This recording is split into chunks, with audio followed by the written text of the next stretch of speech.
ஒரு மனிதனை காப்பாத்துறதுக்கும் ஒரு கட்சியை காப்பாத்துறதுக்குமான ஒரு எல்லாத்தையும் தூக்கி வேற மாதிரி பண்ணக்கூடிய ஒரு என்ன மாதிரியான கட்சி இது அப்படின்ற கேள்வியும் கேட்டு என்ன மாதிரியான ஆமா விஜய் அவர்களே புரிஞ்சுக்கங்க.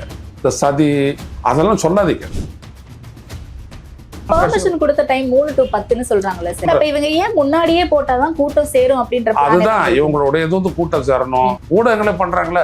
விஜய் அப்படியே மக்கள் கூட்டத்தில் விதந்து கொண்டு வருகிறார். திரு ஆதவர்ஜுனா அவர்கள் ஜஸ்டிஸ் டைம் வரும் வெயிட் பண்ணுங்க, உண்மையை நீதியும் வெல்லும் அப்படின்னாரு. நான் பார்த்தேன், அது இங்கிலீஷ்ல சொன்னாரு. உண்மையை நீதியும் தான் வெல்லும் எப்போதுமே. அதை பற்றி ஒன்றும் தப்பு இல்லை. நீங்க என்னதான் ஏமாத்து நாடகம் போட்டாலும் உண்மை நீதியோட இவரெல்லாம் உண்மை நீதியின்படி வாழ்ந்தவர். இவருடைய மாமனார் இவங்களெல்லாம் சேர்த்துக்கிட்டா இருப்பாருங்க விஜய். அப்பவே தெரியாத அவருடைய அரசியல் என்ன பாதையில போகும். விஜய் கிட்ட இருக்கிற பெரிய டிஃபெக்ட் என்னன்னா ஏமாத்த நினைக்கிறாரு அவரு. எந்த இடத்துலயாவது எம்ஜிஆர் ஏமாத்தினாருன்னு ஒரு வார்த்தை சொல்லுங்க மக்கள் கிட்ட. இல்ல விஜயகாந்த் ஏமாத்தினாருன்னு சொல்லுங்க. விட்டுருப்பாரா விஜயகாந்த்? இறங்கி அந்த இடத்துல அவரே இருந்திருப்பாரு. அவ்வளோத்துக்கும் உங்களுக்கு எல்லாமே ஏமாத்து. உங்களுடைய ஸ்பீச் ஏமாத்து, உங்களுடைய நடத்தை ஏமாத்து, எல்லாமே ஏமாத்து. உங்களுடைய வசதிக்காக உங்களுடைய ஆசைக்காக நீங்க ஒன்றத்தை பண்றீங்க. அதுக்கு பேர் அரசியல்னு சொல்றீங்க. அது அரசியலே இல்லை. ஆச்சி அதிரசமா விடுங்க, கையில தட்டி சூடான எண்ணெயில பொரிச்சா அதிரசம் ரெடி. வணக்கம் சார். வணக்கம். நேற்றைக்கு கரூர் சம்பவம் தொடர்பாக உயர்நீதிமன்றத்தில் நீதிபதி என் செந்தில்குமார் அவர்கள் அடுக்கடுக்கான கேள்விகளை முன் வச்சிருக்காரு. தாவேகா தரப்புக்கும் சரி இல்லை அரசு தரப்புக்கும் சரி நிறைய விஷயங்கள் இதில் குளறுபடிகளாக நடந்திருக்கு அப்படிங்கிறத தாண்டி கட்சியினுடைய தலைமை மனநிலை என்னவா இருந்திருக்கு அப்படிங்கிறத தொடங்கி மேன்மேட் டிசாஸ்டர் அப்படின்னு சொல்லியிருக்காரு. நிறைய விஷயங்களை சொல்லியிருக்காரு. உங்களுடைய முதற்கட்ட பார்வை என்ன சார்? இதை எப்படி புரிஞ்சுக்கலாம் நம்ம? இந்த ஒரு கோர சம்பவம், கொடூர சம்பவம், கிட்டத்தட்ட 41 குடும்பங்களினுடைய வாழ்க்கை கனவு எல்லாவற்றையுமே அடித்த இந்த சம்பவம், இதை வந்துட்டு ஒரு அரசியலாக்கி குளிர்காய நினைச்ச எல்லாருக்கும் மரண அடி கொடுப்பதை போல நீதியின் குரல் நேற்று ஒலித்திருக்கிறது. இதான் என்னுடைய ஃபர்ஸ்ட் அப்சர்வேஷன். ஓகே, ரொம்ப கிளீனா சொன்னாங்க. அதாவது என்ன அப்படின்னம்னா, இது ஒரு மேன்மேட் டிசாஸ்டர் அப்படின்னாங்க. இந்த வார்த்தையை பயன்படுத்தியது தான் நீதிமன்றம் செய்திருக்கக்கூடிய இந்த வழக்கிற்கும் இந்த நாட்டிற்கும் செஞ்சிருக்கக்கூடிய மிகப்பெரிய ஒரு அஞ்சலின்னு நான் சொல்றேன். அதான் உண்மை. நம்மளுடைய பங்கு என்ன அதுல அப்படின்றத பார்க்கணும். பிரேக் ஃபெயிலியரா, இல்லை தூங்கிட்டோமா, இல்லை எதனால ஒரு விபத்து அப்படின்றதுக்கு தான் வழக்கே தொடருது. ஆனால் அடிப்படையில் என்ன பண்றாங்க, எல்லாத்தையும் தூக்கி அரசு மேல, போலீஸ் மேல, மக்கள் மேல அப்படின்னு போடக்கூடிய ஒரு மனிதனை காப்பாத்துறதுக்கும் ஒரு கட்சியை காப்பாத்துறதுக்குமான ஒரு எல்லாத்தையும் தூக்கி வேற மாதிரி பண்ணக்கூடிய ஒரு போக்க நம்ம பார்த்தோம். என்ன மாதிரியான கட்சி இது அப்படின்ற கேள்வியும் கேட்டு என்ன மாதிரியான ஆமா ஏன் கேட்டாங்க அப்படின்னம்னா, விஜய் எங்க வந்துட்ட உடனே மயக்கம் போட்டு விடுறாங்க. உடனே தண்ணி பாட்டில் எடுத்து போடுறாரு. ஒரு பாட்டில் போடுறாரு, 2 பாட்டில் போடுறாரு. பக்கத்துல இருந்த ஆதவர்ஜுனா என்ன பண்றாரு, ஒரு பேக் எடுத்து வந்து தண்ணி பேக் எடுத்து வந்து கொடுக்குறாரு. கொடுத்துட்டு இவர் இப்படி திரும்புறாரு. பின்னாடி இருந்து சத்தம் போடுறான், சார் இங்க 10 பேர் செத்து போயிட்டாங்க அப்படின்ட்டு. அவன் தான் செருப்படுத்தி அடிச்சான். அட்டென்ஷனை கவனத்தை திசை ஈர்ப்பதற்காக அவன் செஞ்சான். ஆனா அதெல்லாம் இவங்க கண்டுக்காதையே வந்துட்டு பேசி கீசி முடிச்சுட்டு அதுல வந்துட்டு என்னன்னா, இது செந்தில் பாலாஜியை மட்டும் பேசுங்க, முடிச்சுக்கலாம் நம்ம அப்படி சொல்லிட்டு முடிச்சுக்கிட்டு உடனே அந்த இடத்த விட்டு நீங்க போயிடுறீங்க. அந்த இடத்துல அதாவது எப்ப டைட்டா இருக்கக்கூடிய அந்த மக்கள் மத்தியில அந்த பேருந்த மைய பகுதியை கொண்டு வரும்போது, அதனால அந்த பேருந்துக்கு இடம் தரணுன்றதுக்காக பின்னாடி போனாங்களே, அதனால தான் அந்த அழுத்தம் ஏற்பட்டு அந்த நெரிசல் ஏற்பட்டு மூச்சுத்திணறல் ஏற்பட்டு இறக்கக்கூடிய அளவுக்கு போகுது. அப்போ இந்த இடத்துல நம்மளுடைய பேருந்துனால இவ்வளவு பெரிய இது ஏற்பட்டிருக்குதுன்றத உணராமையே விஜயும் இருந்திருக்கிறாரு, விஜய் கூட இருந்தவங்களும் இருந்திருக்கிறாங்க. அது மட்டும் இல்லாம அந்த இடத்த விட்டு அவங்க முதல்ல அகன்று விடுறாங்க, அகன்று போயிடுறாங்க. அதுக்கப்புறம் அந்த இடத்துல ஃபுல்லா கன்ஃபியூஷன் தான். பார்த்துக்கிட்டே இருக்கிறோம், அதெல்லாம் பார்த்துக்கிட்டே இருக்கிறோம். விஜய் போனது அவ்வளவுதான். இவர் போயிட்டு மருத்துவமனை சாரத்துக்குள்ள 30 பேர் பாடியா கரூர் மருத்துவமனைக்கு வந்துட்டான். அதான் அங்க இருந்த பத்திரிகையாளர் கேட்கறாங்க, சார் 30 பேர் செத்து போயிட்டாங்க சார், சார் என்ன சார் ஏர்போர்ட்ல சொல்றாங்க. இவர் பாட்டுக்கு போறாரு. அப்புறம் சொல்றாரு என் இதயம் நொறுங்கி விட்டது. இது என்ன கதை? ஏங்க உங்களுடைய இதயம் அந்த மாதிரி நடந்த உடனே உங்களுடைய இதயம் நொறுங்கி, நான் அதெல்லாம் விமர்சிக்கல. உங்களுக்கு அப்படி இதய மாற்றவர் அப்படிலாம் நான் விமர்சிக்கிறேன். நீங்க ரெஸ்பாண்ட் பண்ணணுமா இல்லையா? இந்த பத்திரிகை உலகம் ஏன் வெயிட் பண்ணிட்டு இருக்குது? உனக்காக ஒரு இடத்துக்கும் போய் நீ வந்துட்டு சாதாரணமா குஷியா உட்காந்துட்டு நீங்க போறீங்க. குஷியான சென்ஸ் நான் வந்துட்டு ஒரு அந்த கோசி அப்படின்ற அந்த இடத்துல இருந்து நான் சொல்ல வரேன். நல்லா வசதியாக உட்காந்துட்டு நீங்கள் போறீங்க. ஆனால் ஒரு பத்திரிகையாளனும் ஒரு பேக்கை போட்டுக்கிட்டு இப்படி பைக்கை போட்டுக்கிட்டு இப்படி சொல்லிட்டு போயிட்டே இருக்கிறார், இப்படிலாம் கவர் பண்ண வந்தா உன்னை கேள்வி கேட்டவன். ஆனால் எதையுமே ரெஸ்பாண்ட் பண்ணாத நீங்கள் பாட்டுக்கு உள்ள போறீங்க. நீங்க அன்னைக்கு அந்த வார்த்தையை சொல்லிருந்தீங்க அப்படின்னோம்னா இந்த ஊடகங்கள் வந்துட்டு உங்களுக்கு எதிராக எவ்வளவு பெரிய அறப்போரை தொடுத்தே இருக்க மாட்டாங்க. நீங்க அங்கிருந்து ஓடிட்டீங்க. அதான் நீதிமன்றம் இந்த வார்த்தையை பயன்படுத்துது. நீங்க கவனிங்க, நீங்க எல்லாருமே ஓடி போயிட்டீங்க. ஒருத்தன்லாம் அந்த மருத்துவமனைகள் அந்த இடத்துல. அப்ப என்னது இது? அப்ப இது ஒரு பொறுப்பற்ற தன்மையில எப்படி நீங்க ஒரு கட்சி, பொதுவாகவே ஒரு கட்சிக்கு சமூக பொறுப்பு இருக்கும், அதை நம்ம பார்ப்போம். ஆனா இந்த கட்சிக்கு எதுவுமே இல்லையே, என்ன விதமான கட்சி நீங்க நீதிபதி கேட்கிறாரு, பதில் சொல்ல முடியல உங்களால. கட்சி தலைமையினுடைய மனநிலையே இது காட்டுது அப்படின்னு சொல்றாங்க.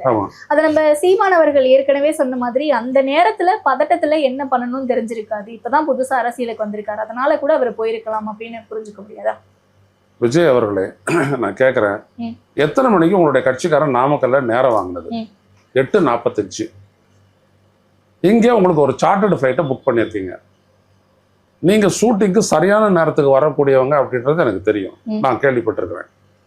உதாரணத்துக்கு இப்படிதான், அதாவது ரஞ்சிதமே அந்த ஷூட்டிங் வந்துட்டு அவர் காத்தாலே வந்துட்டு டான்ஸ் ஆடி குடிச்சிட்டு போயிட்டாரு அவரு அப்படின்னாங்க. ஆச்சரியமா இருந்தது, அவர் பாட்டுக்கு அவருடைய வேலை செஞ்சுட்டு அவர் போயிட்டாரு அப்படின்ட்டு. அப்போ அந்த குறிப்பிட்ட அந்த நேரத்தை நீங்க வந்துட்டு கரெக்டா பயன்படுத்துறீங்க.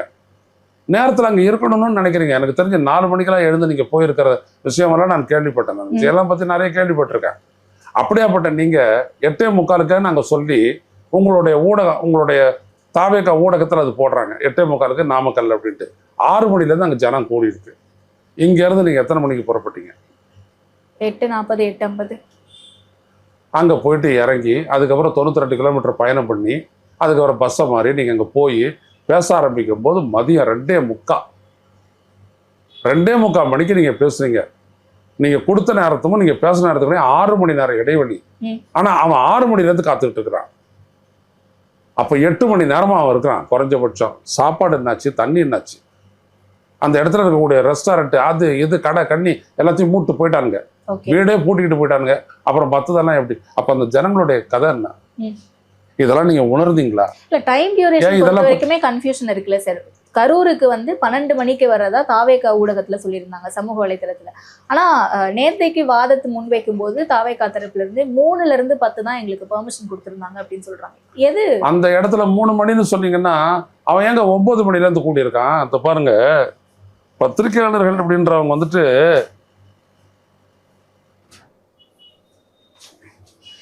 Long wait poor planning led to stampede at கரூர்னு இந்து ரிப்போர்ட். இது சண்டே வந்துச்சு, சாட்டர்டே வந்துச்சு. அதில் அவர் போடுறாரு பாருங்க, த ஆர்கனைசர்ஸ், நல்லா கவனிங்க, நான் அதுக்காக தான் படிச்சு காட்டுறேன். தி organisers had announced that TVK president Vijay would speak at noon. Noon என்னன்னு அர்த்தம்? நண்பகல் 12 மணி. The crowd began to assemble from 9 AM, but he did not arrive at the scheduled time. அந்த குறிப்பிட்ட நேரத்துக்கு அவர் வரல. The crowd slowly grew in size as the day progressed. There were roughly less than 4,000 people by 2 PM.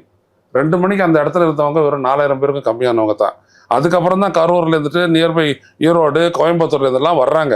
4 மணிக்கு மேலே தான் crowd அதிகரிக்க ஆரம்பிச்சது. Women with children and girls continued to wait in spite of the scorching sun. அங்கே அடித்த வெயிலையும் தாங்க முடியாம சொல்லுவாங்க, புரட்டாசி வெயிலில் புல்லும் கருகுமா அப்படின்ற ஒரு சொற்றொடரே உண்டு தமிழில். இப்போ நீங்கள் கூட வந்தீங்க, எப்படி இருந்தது வெயில்? நேற்று நைட்டு மாதிரியா இருந்துச்சு, மழை பெஞ்சு இரவு மாதிரியா இருந்துச்சு அப்படி. அதில் scorching sun, some of them even skipped lunch to keep their spots. இடத்த விட்டுறக்கூடாதுன்றதுக்காக அப்படியே அந்த இடத்துல இருந்துட்டாங்க அப்படின்ட்டு. அதுக்கப்புறம் பார்த்தீங்கன்னா the size of the crowd doubled at the meeting spot as the people who accompanied Mr. Vijay vehicle also joined those who were already waiting there. இது ஃபர்ஸ்ட் பிரச்சனை வந்து சேர்ந்துருக்கிறாங்க. அடுத்தபடியா the problem began when the crowd was forced to make way for Mr. Vijay's vehicle. இது ரெண்டாவது. This ended in this stampede. The fans who could not move further behind, பின்னாடி போக முடியாத காரணத்தினால, began fainting.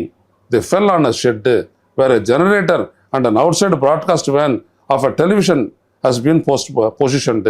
இப்படி எல்லாம் நடந்து தான் வந்துட்டு அந்த இடத்துல எல்லாம் நடக்குது. ஓகே. அப்போ இவ்வளோத்தையும் இட் ஹஸ் பீன் ரிப்போர்ட்டட். அங்கேருந்து ஒருத்தர் ரிப்போர்ட் பண்ணுறாரு. அவரும் இந்த ஸ்டாம்பீட்ல மாட்டி தப்பிக்கிறார். விஜய் அவர்களே புரிஞ்சுக்கங்க, இந்த சதி அதெல்லாம் சொல்லாதீங்க.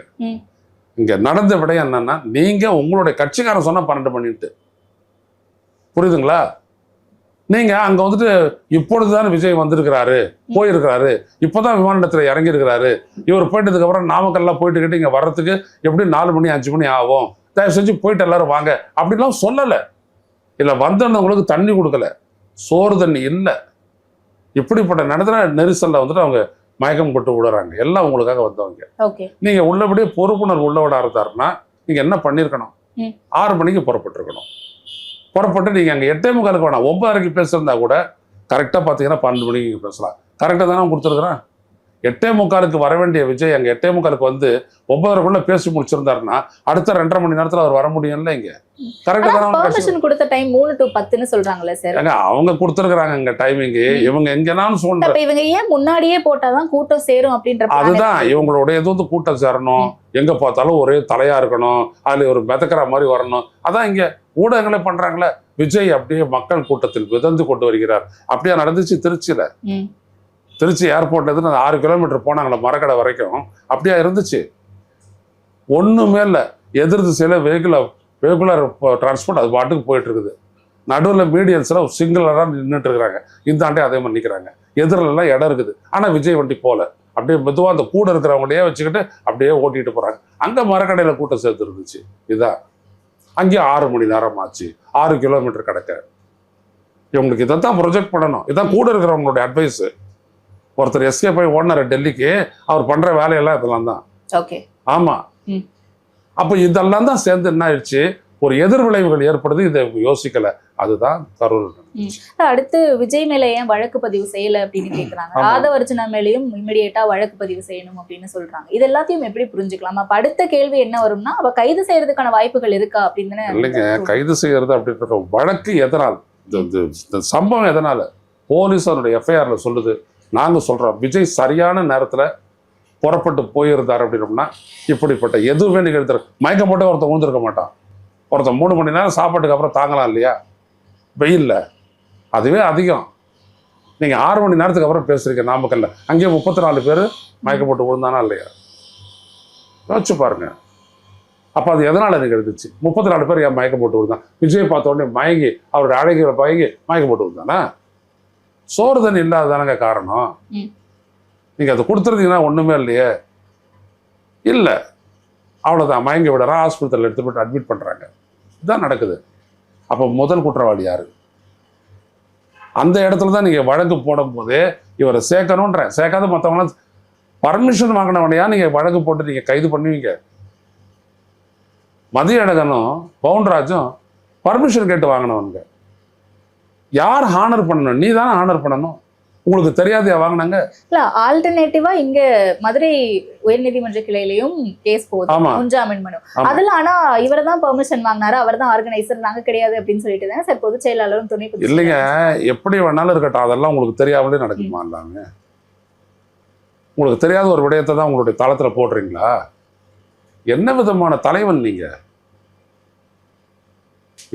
எத்தனை மணிக்கு போகணுன்றதானே கேட்டு தானே புறப்படுவீங்க? ஐயா, நான் தலைவனோட பழகினவன், நான் ஒரு அரசியல்வாதி, அப்புறம் தான் பத்திரிகையாளர். சமூக நீதி காவலர் விபி சிங், மிகப்பெரிய சினிமாவில் இருக்க பெரிய செலிபிரிட்டி சிவாஜி கணேசன், இவங்க 2 பேரும் ராயபுரம் பொதுக்கூட்டத்துக்கு 7 மணிக்கு வந்து உட்காந்தாங்க. தெரியுமா உங்களுக்கு கதை? 7 மணிக்கு வந்து உட்காந்தாங்க. அவரெல்லாம் சிவாஜி ஒரு நேரத்துல சொல்றாருன்னா அதுக்கு 15 நிமிஷம் முன்னாடி வருவார். கட்சி அலுவலகத்துக்கே அவர் அப்படிதான் வருவார். அவரு நான் காத்தால 10:30 வருவேன் அப்படின்னு 10:15 வந்து இறங்குவார் காரில். ஏன்? நமக்காக காத்துக்கிட்டு இருப்பான் அவன். எல்லாரும் சாப்பிட்டாச்சான்னு கேட்டுட்டு ஏற்பாடு பண்ணிட்டு தான் அவர் சாப்பாட்டுக்கே போவார். இப்படியாப்பட்ட தலைவர்கள் எல்லாம் பார்த்துருக்குறோம். அப்படிதான் எம்ஜிஆர், சாப்பிட்டாச்சா, என்ன ஆச்சு, எல்லாத்தையும் இது பண்ணுவார். இல்லாட்டி அற விடும். அப்படி விஜயகாந்தை பத்தி சொல்லவே வேணாம். தான் சாப்பிட்றத எல்லாரும் சாப்பிட்டாச்சா அப்படின்னு பார்க்குறவர் அவரு. இப்படிப்பட்ட தலைவர்கள் வாழ்ந்த ஒரு நாட்டில் நீ அரசியல் பண்ண வந்த நீ இந்த நேரத்தை சரியா முதல் நிகழ்ச்சி எல்லாம் நீ கரெக்டான நேரத்துல போயிருந்தீங்கன்னா பிரச்சனை எதுவுமே இல்லை. பொதுவா எல்லாரும் அதான் பண்ணுவாங்க. அதுக்கப்புறம் தாமதமா வருது, அவங்க கையில இல்லை, கூட்டம் வருது, அது இது எல்லாமே. ஆனா முதல் நிகழ்ச்சிக்கு நீங்க 6 மணி நேரம் தாமதமா போயிட்டு 2:45 பேசுறீங்களே, அது என்ன நேரம்? அது பொதுவாக சாயந்தரத்தில் நீங்கள் வந்து பேசுகிறீங்க அப்படின்னம்னா அதான் குழுன்னு காற்று அடிக்கும், அப்படியே சாப்பிடுவாங்க, டீ கடை எல்லாம் இருக்கும், அப்படியே பார்த்துட்டு அப்படியே ரிலாக்ஸாக வந்து உட்காந்துட்டு இருப்பாங்க, வரலாம், நீங்கள் பேசலாம். நீங்கள் எல்லாம் வந்துட்டு பார்த்தீங்கன்னா அந்த பொழுது அன்னைக்கு 6 மணிக்குள்ளே எல்லாத்தையும் முடிக்கிறீங்க, எல்லாரும் முடிக்கிறான்னு சொல்லிட்டு இப்போ வந்துட்டு மக்களை 41 பேருடைய வாழ்க்கையை முடிச்சுட்டீங்க. இதுதான். ஓகே. ஸோ அப்போ நீங்கள் நேரத்தை கடைபிடிச்சிருந்தீங்கன்னா இந்த சம்பவங்கள் எதுவுமே நடக்காது. அதனால தான் எஃப்ஐஆர் அதை போட்டிருக்காங்க. அதனால தான் நாங்கள்லாம் சொல்கிறோம், முதல்ல விஜய் மேலே வழக்கு போடு, இல்லாட்டி இந்த கேஸே தப்பாக போயிடும் அப்படின்னும். ஏன்னா இஸ் ரெஸ்பான்சிபிள். ஓகே. இவ்வளவு சம்பவங்களுக்கு பிறகு நேற்று நீதிபதி அத்தனை கேள்விகளை கேட்ட பிறகும் கூட இன்னைக்கு காலையில ஏஎன்ஐக்கு ஒரு பேட்டி கொடுக்கல. செய்தியாளர் கேள்வி கேட்கும்போது திரு ஆதவர்ஜுனா அவர்கள் ஜஸ்டிஸ் டைம் வரும், வெயிட் பண்ணுங்க அப்படின்ற மாதிரி உண்மையை நீதியை வெல்லும் அப்படின்னாரு. நான் பார்த்தேன், அது இங்கிலீஷ்ல சொன்னாரு. உண்மையை நீதியும் தான் வெல்லும் எப்போதுமே, அதை பற்றி ஒன்றும் தப்பு இல்லை. நீங்கள் என்னதான் ஏமாத்து நாடகம் போட்டாலும் உண்மை நீதி, இவரெல்லாம் உண்மை நீதியின்படி வாழ்ந்தவர். இவருடைய மாமனார் லாட்ரி செட்லாம் வந்துட்டு கோடிக்கணக்கில் கொடுத்தாங்க இல்லையா, அவங்களாம் உண்மையும் நீதி அதில் தான் அவங்க வந்துட்டு வாழ்ந்தவங்க. இவங்களெல்லாம் சேர்த்துக்கிட்டாரு பாருங்க விஜய். அப்பவே தெரியாது அவருடைய அரசியல் என்ன பாதையில் போகும்ட்டு. ஓகே. நீங்கள் இவங்க என்ன நினைக்கிறாங்க தெரியுங்களா, ஏமாற்ற முடியும்னு நினைக்கிறாங்க. விஜய் கிட்ட இருக்கிற பெரிய டிஃபெக்ட் என்னன்னா ஏமாற்ற நினைக்கிறாரு அவர். விஜய் நான் சொல்ல வரேன், மக்கள் வந்துட்டு படிக்காதவனா இருக்கலாம், ஆனால் சிந்திக்காதவன யாருமே கிடையாது. அதனால தான் நீங்கள் உங்கள் ரசிகர்கள் உங்களுக்கு எதிராக போட்டுக்கிட்டு இருக்கிறாங்க, நீ எல்லாம் ஒரு தலைவனா, நீங்கள் பண்ணியிருக்க வேண்டியது என்ன, எல்லாம் உங்களை நோக்கி அந்த விரல் நிழுது. ஏன்னா அவனா முட்டாள் கிடையாது, உங்களை ஃபாலோ பண்ணுறதுனால முட்டாளாயிட மாட்டான். அவன் முதல்ல புரிஞ்சுக்கங்க. நீங்கள் வந்து நடிக்கிறது, அப்படியே சட்டையை லூஸாக போட்டுக்கிட்டு அப்படியே வந்து நடிக்கிறது, டாக் பேக்கு, இதெல்லாம் அவனுக்கு எல்லாம் புரிஞ்ச விஷயம்தான். இது சிவாஜி பிறந்து வாழ்ந்த மண் இது. இதில் நீங்கள் வந்துட்டு நடித்து யாரையும் ஏமாற்ற முடியாது. பார்த்துட்டாங்க, உச்சபட்சம் நம்ம நடிப்பையே பார்த்துட்டாங்க. அதனால் நீங்கள் நடிக்காதீங்க. அவங்கெல்லாம் வாழ்க்கையில் நேர்மையாக இருந்தாங்க. எம்ஜிஆர் நேர்மையாக இருந்தார். எந்த இடத்துலையாவது எம்ஜிஆர் ஏமாத்தினாருன்னு ஒரு வார்த்தை சொல்லுங்க மக்கள்கிட்ட. இல்லை விஜயகாந்த் ஏமாத்தினாருன்னு சொல்லுங்க. விட்டுருப்பாரா விஜயகாந்த்? இறங்கி அந்த இடத்துல அவரே இருந்திருப்பார் அவ்வளோத்துக்கும். அப்படி இருந்த ஒரு நடிகர்களை எல்லாம் நீங்கள் கோட் பண்ணி பேசுகிறீங்க மாநாட்டில். ஆனால் நீங்கள் எப்படி இருக்கிறீங்க? ஏமாத்த நினைக்கிறீங்க. உங்களுக்கு எல்லாமே ஏமாத்து. உங்களுடைய ஸ்பீச் ஏமாத்து, உங்களுடைய நடத்தை ஏமாத்து, எல்லாமே ஏமாத்து. உங்களுடைய வசதிக்காக, உங்களுடைய ஆசைக்காக நீங்கள் ஒன்றத்தை பண்ணுறீங்க, அதுக்கு பேர் அரசியல்னு சொல்கிறீங்க. அது அரசியலே இல்லை.